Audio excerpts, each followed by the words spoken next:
Hello, how are y'all doing? I am doing horribly because I already recorded this video, but then my phone decided to shut off in the middle of recording and I was almost to the end. But anyways, hello, it's been a while and here I am in all my yellow glory.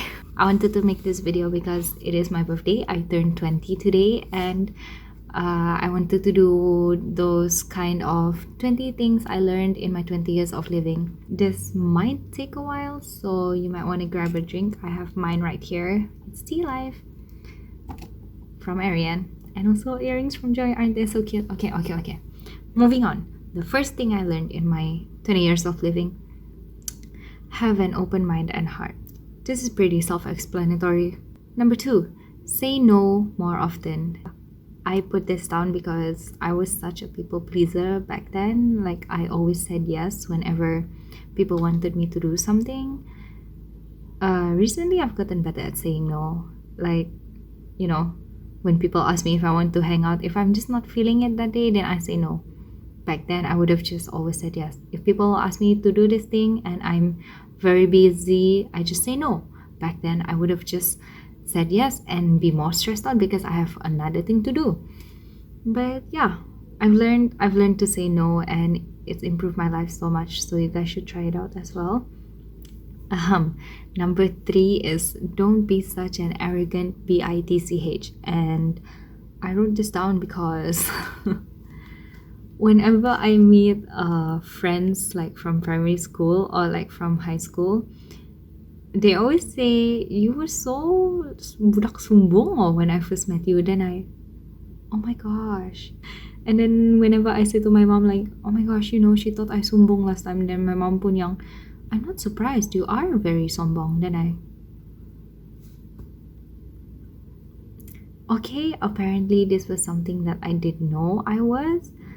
I am so sorry to all those who I have hurt with my sombongness before, but I promise that I am trying to get better at it. I hope that I'm not as arrogant as I was anymore. But yeah, just don't be such an arrogant bitch. And number 4 is friends can be family too.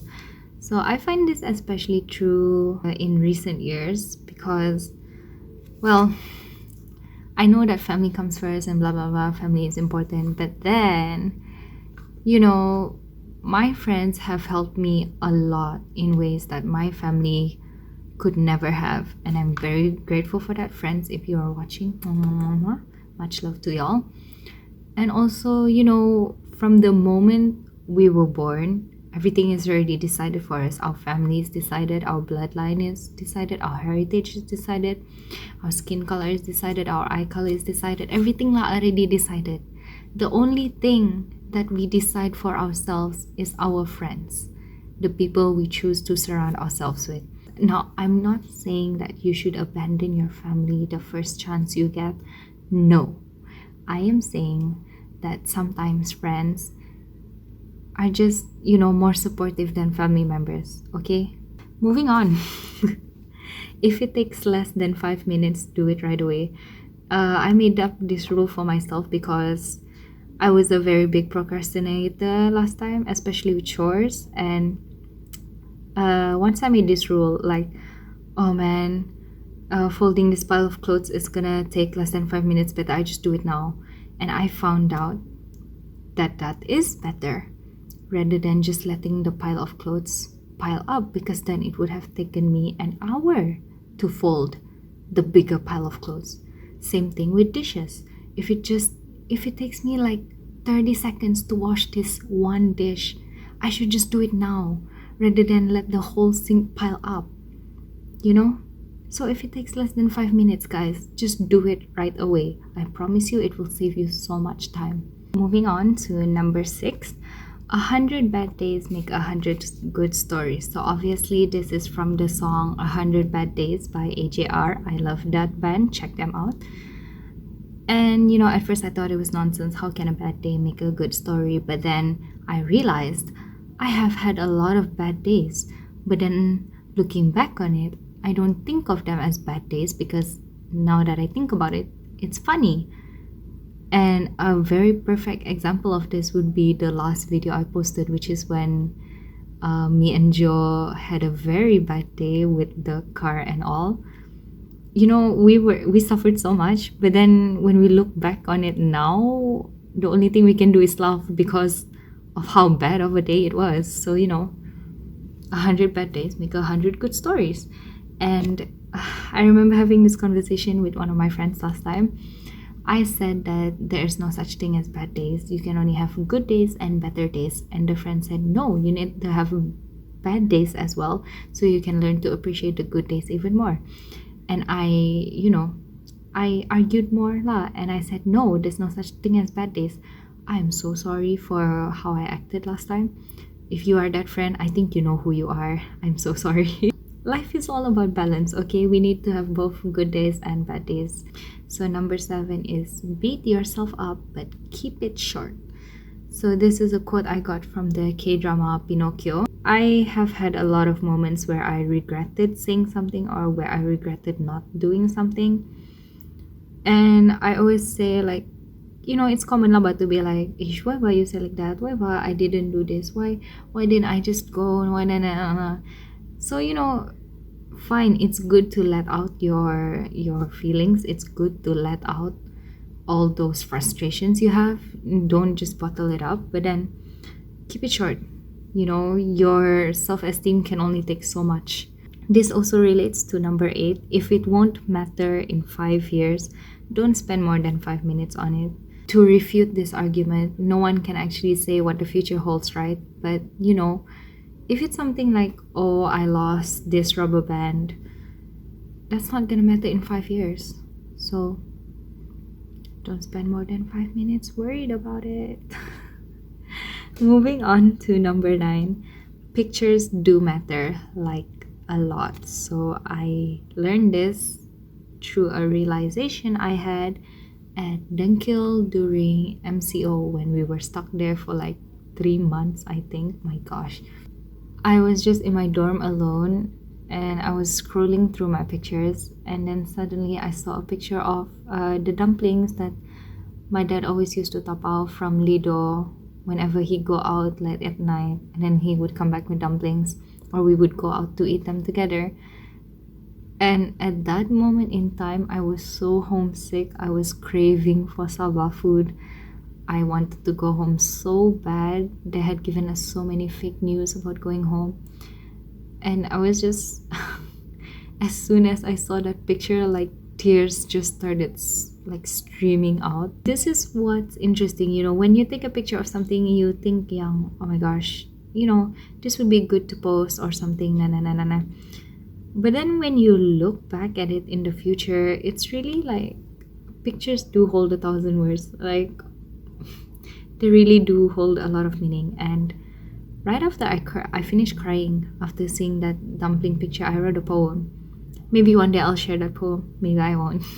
And then number 10 is think twice before saying something. And this is personally for me very important, because the amount of times that I have hurt someone's feelings or said something that I shouldn't have just because I didn't think twice, like I just blurted out whatever was on my mind, too many times. And so I decided that, you know, no matter how long it takes for me to think up a sentence, and no matter if the person, you know, complain about it, biarlah ba, I want to build up my argument, man. I need to think, I need to process my words. So yeah, think twice before saying something. Very important. And number 11, always say please and thank you. So this is something I learned from teacher Raj, my primary 3 English teacher. She taught us to make a habit of always saying please and thank you. Like, you know, always say please when you want to go to the toilet, then always say thank you when you get back a book or exam paper. Back then, I didn't think much about it, you know, like, okay lah, I just say please and thank you. And then I've carried on that habit until now. It was in Form 2, I think. Yeah. So this teacher of mine was handing out exam papers, and, you know, she was giving out lah. Then when she gave it to me, I said, thank you, teacher. And she said, you know, so many students don't say thank you. But then once I get that one student who says thank you, teacher, it brightens my whole day up. And then when she said that, I realized, oh my gosh, please and thank you are so powerful. Like, this is such a common etiquette ba yang I really think everyone should have. Number 12, I am just a leaf in the stream of creation. I got this from the show Dirk Gently on Netflix. And we are all just leaves that fell into this river, and now we're just following the river's currents until we end up in the ocean or something. We can't fight back the current. We can't swim upwards because that would go against the current. So, whatever will be, que sera, sera. Number 13, trust yourself most of all. For example, you trust your friends, right? But then those friends betray you. For example, for example, those friends betray you. And obviously you feel heartbroken lah, but then you trust yourself to get better after it. Even when other people break your trust that you will be able to get back up again after it. Do you get what I mean? Am I saying trust too much? Trust that you have the strength and the power to overcome whatever it is that you need to overcome. That's what I mean, okay? Just trust yourself first, most of all. Okay? Okay. And number 14 is always find things out for yourself. And as someone who has written so many academic papers, I've learned that you need to have at least 3 reliable sources to support your argument in order to make it credible. So please lah, do not base your opinion or your argument based off one Facebook post. Even if that Facebook post is from like a renowned doctor or something, do not base it off on just one thing. Do more research, search more deeply, find out more things before you make up your argument, because that's how you make it credible. Basically, just make sure your sources are correct lah. And especially in social media nowadays, I'm someone who always reads the comments, because I believe that sometimes the comments hold more truth than the actual post. And when you see more than one similar opinion pop up, then there must be a reason for it, but like there must be a reason why people are saying otherwise. So that's where you have to find things out for yourself, okay? Don't just trust everything you see. Dig deeper, please. Do not just trust one source, people. Never ever do that. Okay, moving on. Number 15, don't even bother lying, girl. I wrote this especially for myself because I've come to realize that my memory is very, very terrible. If I lie about this one thing, I will forget about it the moment I say it. So might as well I just say the truth. So frustrating on not having a good memory. But honesty is always the best policy.